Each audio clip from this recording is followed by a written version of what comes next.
All right, we are moving on to module 14. We are coming to the end of this semester. We have 15, 16, and 17 is just finals week, turning things in. So, no new information.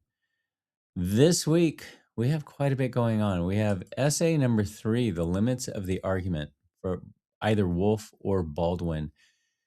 I looked at the rough drafts, and I think a lot of people are on the right track, and some people are a little diverging.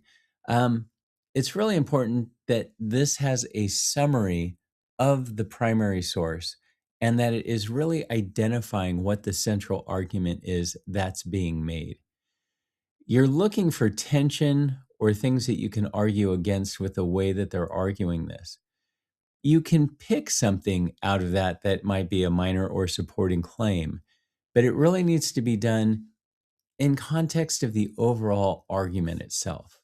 It's more than just Baldwin saying, I went into a village, I was mistreated, and saying, well, you should have educated the villagers. It's not really what we're looking at. The village is really a rhetorical device. He's really utilizing that as kind of a foil or a lens by which we can expand the conversation into a post colonial exploration of how slavery is still, or racism from slavery, specifically in America, is still very problematic.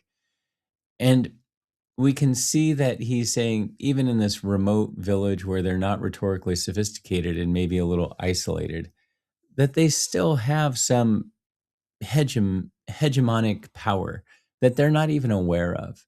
And, the contrasting idea of, the first Europeans that walk into an African village thinking, ooh, we should enslave these people versus his walking into a Swiss village and just trying to get along. And so, really make sure that you understand what the argument is and how it's being represented within what you're trying to argue, because it's not just overly reductive, attacking how his perception or explanation of what happened in the village is, but rather how it kind of frames to the larger issue and how that might undermine his argument holistically.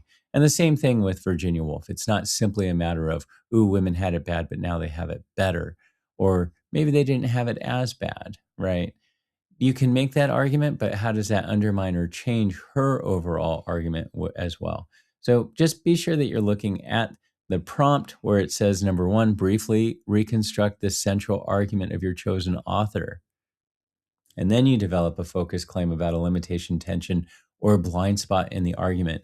So that within that argument, that blind spot can occur within a supporting argument or a claim that is supporting the main claim. But you have to understand what the central argument is, and that's important. All right, that is due on Sunday.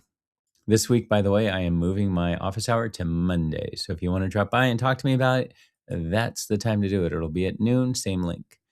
All right, then we got M14 OER. It's not just what you say, it's how you say it. And that's from Damn Good Arguments. I really like this. I think it's extremely important. This gets into different aspects of like concision, not trying to overinflate vocabulary or use more words that are necessary.